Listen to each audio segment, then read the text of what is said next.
kawan, salam damai sejahtera dalam kasih Yesus. Saya Freddy Makitan bersama Anda lagi di acara On the Way in the Journey of Faith. Hari ini tepat tanggal 25 Desember 2024. Seluruh umat Kristen di seluruh dunia merayakan hari Natal, hari kelahiran Yesus Kristus, Juru Selamat manusia.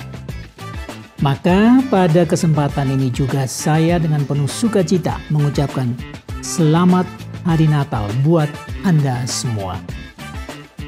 Ya, karena hari ini hari Natal, maka saya mengajak Anda sedikit menengok jauh ke belakang ke 2000 tahun yang silam di Israel, di Palestina. Dan kita akan simak lagi kisah kelahiran Yesus. Kita akan mengenangnya kembali sambil menikmati sukacita ilahi dari Tuhan sendiri. Oke, inilah kisahnya, kelahiran Yesus Kristus Sang Juru Selamat. Kawan, dari kisah di edisi yang lalu, kita ingat bahwa pergumulan tahap pertama Maria dan Yusuf telah lewat. Ketika itu Maria sangat bergumul. Maria dipilih Allah untuk melahirkan anak kudus Yesus Kristus yang datang dari Allah. Karena itu Maria mengandung dari Roh Kudus. Maria sendiri sulit mengerti hal ini, namun dia pasrah kepada Allah Pencipta.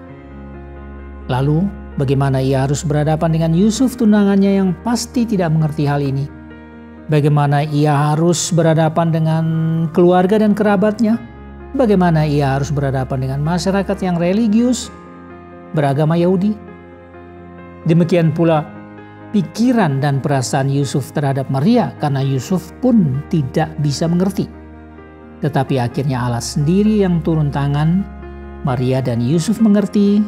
Mereka menjadi pasangan suami istri yang diberkati Allah dan siap untuk menyambut kelahiran Yesus Kristus. Namun semakin dekat pada perkiraan hari Maria melahirkan, Yusuf dan Maria malah harus hijrah ke Bethlehem, sebuah kota kecil di provinsi Yudea di selatan Israel. Mereka harus ke Bethlehem karena diadakannya sensus penduduk dunia atas perintah Octavianus Augustus, Kaisar Romawi pada masa itu. Titah Kaisar Agustus adalah semua orang harus mendaftarkan diri di kotanya sendiri. Yusuf memang berada dalam garis keturunan Daud. Dan Raja Daud berasal dari kota kecil Bethlehem. Karena itu, meskipun situasi sebenarnya sulit bagi Maria yang sedang hamil tua, mereka tetap harus berangkat meninggalkan Nazaret menuju Bethlehem. Untuk itu Maria dan Yusuf harus melewati jalan panjang penuh risiko. Sangat melelahkan dan berbahaya, baik bagi sang bayi kudus dalam kandungan maupun bagi keselamatan mereka berdua. Mungkin Maria menggunakan keledai dan Yusuf berjalan kaki, tetapi ini sungguh perjalanan yang jauh. Mereka harus menempuh sekitar 150 km kira-kira untuk sampai ke Yudea di selatan. Di masa itu orang pada umumnya menghabiskan waktu 4-5 hari dari Galilea di utara sampai ke Yudea di selatan atau sebaliknya. Nah, kini Yusuf dan Maria serta bayi kudus dalam kandungan sudah tiba di Bethlehem. Entah apa rencana mereka selanjutnya setelah sensus, tidak diketahui. Apakah mereka nantinya akan menetap di kota Bethlehem atau balik lagi ke Nazaret? Tidak dikatakan oleh para penulis kitab Injil. Namun di Bethlehem, suatu persoalan baru muncul lagi. Di manakah mereka bisa menginap dengan tenang dan aman?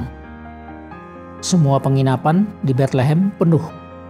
Sementara itu sudah hampir waktunya Maria harus melahirkan. Mungkin rumah yang terakhir mereka singgah untuk mencari tempat mencari pertolongan bukanlah rumah penginapan, tapi rumah tinggal biasa. Sayangnya ini pun juga penuh. Ya, akhirnya karena sudah tiba waktunya, dengan segala upaya Maria melahirkan di suatu tempat yang sangat sederhana. Walaupun hanya beralaskan jerami, Maria melahirkan seorang anak laki-laki, anaknya yang sulung. Peristiwa ini terjadi ya kira-kira di antara tahun 6 sampai 4 sebelum Masehi. Inilah bayi mungil dan suci yang diberi nama Yesus sesuai dengan pesan malaikat Tuhan. Bayi kudus ini lahir dengan selamat. Dibedung dengan kain lampin dan ditidurkan dalam sebuah palungan tempat makanan hewan. Karena itu ada kesan yang kuat bahwa Yesus lahir di satu tempat yang sebenarnya dikhususkan untuk hewan, entah berupa kayu atau susunan batu-batu. Ya, memang tempat khusus untuk hewan hampir selalu ada disiapkan di setiap penginapan atau rumah-rumah tertentu di masa itu. Karena tempat khusus untuk hewan ini juga merupakan tempat parkir kendaraan. Misalnya keledai yang adalah kendaraan umum dipakai pada zaman itu sebagai alat transportasi. Tetapi mungkin juga tempat Yesus dilahirkan adalah sebuah kandang hewan yang berupa gua batu di tempat terpisah, bukan di sebuah rumah penginapan. Mungkin. Dan kesan gua tempat perlindungan hewan ini yang banyak dideskripsikan dalam cerita tentang kelahiran Yesus. Kawan, sebagai tambahan untuk melengkapi cerita ini, kita simak lagi apa yang selanjutnya ditulis oleh Lukas dalam kitab Injilnya. Pada malam hari di waktu Yesus lahir, di salah satu tempat ada sekelompok gembala yang sedang berada di padang. Mereka sedang menjaga ternak-ternak mereka. Tetapi tiba-tiba datanglah seorang malaikat Tuhan berdiri di dekat mereka. Lalu kemuliaan Tuhan bersinar terang meliputi mereka sehingga mereka sangat ketakutan. Lalu malaikat itu berkata kepada mereka, "Jangan takut, sebab sesungguhnya aku memberitakan kepadamu kesukaan besar untuk seluruh bangsa. Hari ini telah lahir bagimu juru selamat, yaitu Mesias, Tuhan di kota Daud. Inilah tanda bagimu, kamu akan menjumpai seorang bayi dibedung dan terbaring di dalam palungan." Dan tiba-tiba tampak juga sejumlah besar malaikat surga yang memuji Allah dengan berkata, "Kemuliaan bagi Allah di tempat yang maha tinggi dan damai sejahtera di bumi di antara manusia yang berkenan kepadanya." Segera setelah para malaikat meninggalkan tempat itu, gembala-gembala yang masih ketakutan ini langsung memutuskan untuk pergi ke Bethlehem untuk melihat apa yang terjadi menurut berita dari surga itu. Dan mereka pun menjumpai Maria dan Yusuf serta sang bayi yang sedang terbaring di dalam palungan. Lalu mereka menceritakan pengalaman mereka kepada Maria dan Yusuf dan memberitahukan apa saja yang telah dikatakan malaikat tentang anak itu. Yusuf dan Maria sendiri sangat heran akan apa yang diberitakan para gembala itu. Tetapi khususnya Maria, ia menyimpan segala perkara itu di dalam hatinya dan merenungkannya. Setelah itu, pada malam itu juga kembalilah gembala-gembala itu ke kawanan ternak mereka di padang. Mereka memuji dan memuliakan Allah atas segala sesuatu yang telah mereka lihat dan alami sendiri. Dan semua yang mereka saksikan itu, terutama bayi yang baru lahir itu, benar-benar sesuai dengan apa yang diberitakan oleh malaikat. Nah, sudah jelas bagi kita bahwa Yesus lahir di suatu tempat yang sangat sederhana, yang menurut ukuran kita tidak sepantasnya menjadi tempat kelahiran seorang bayi anak manusia. Namun itulah yang terjadi.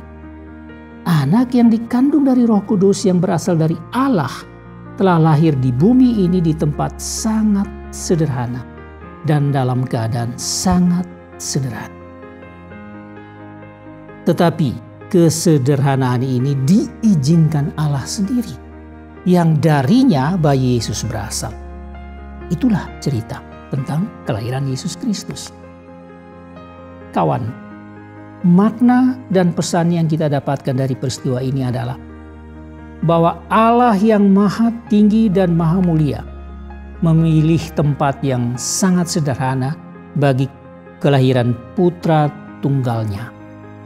Sesungguhnya keselamatan dan kemuliaan ternyata dimulai dari kesederhanaan. Dan tidak ada kehinaan dalam kesederhanaan.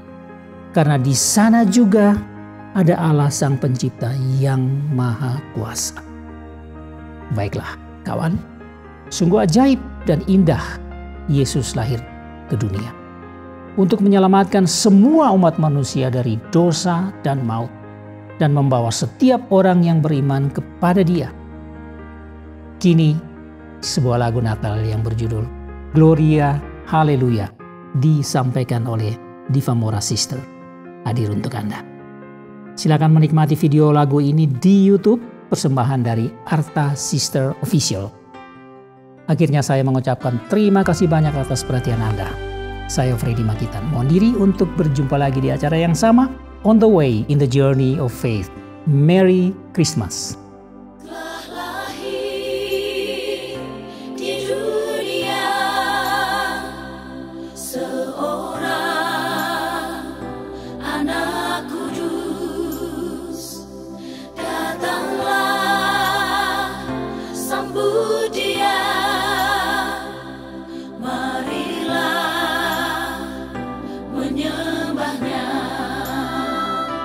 Seorang anak lahir.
Terima kasih Anda sudah mengikuti program kami. Jika Anda diberkati, jangan lupa like, komen, dan share supaya Anda tidak ketinggalan setiap program terbaru kami.